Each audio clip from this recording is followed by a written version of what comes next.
So sa mga hindi nakakaalam ang brand new price nito, 597,000. Tapos sa accessories niya mga worth 150,000 siguro. Siguro kung may gagawin ka din, sir, PMS mo. Kasi lumipas na rin. Kumbaga na, stock din lang isa. Iba lang ang tuning nito, kaya mas malakas siya compare sa MT-07. Start natin, sir.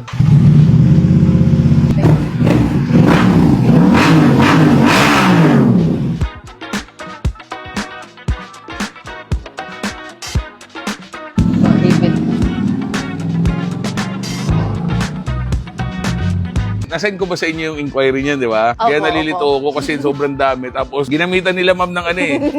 Pinagbabawal na technique. Ginamitan nila ng 3 account.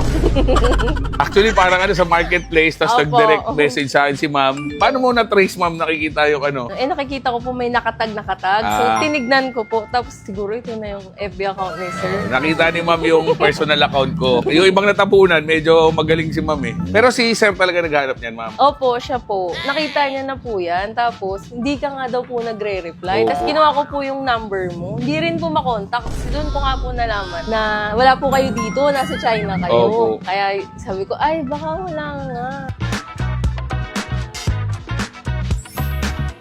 Saan probinsya niyo pala, ma'am? Taga Manila. Manila, ikaw, sir. Iloilo, kaya naboses ako si Sir Ilonggo Gid. Alam ba, Sir, haro kami? Asaron. Ilonggo Gid si Sir. Kabalo ko mag-Ilonggo, Sir? Ay, siyempre. Kabalo, di puga, Gid eh. Yun pa sa Iloilo.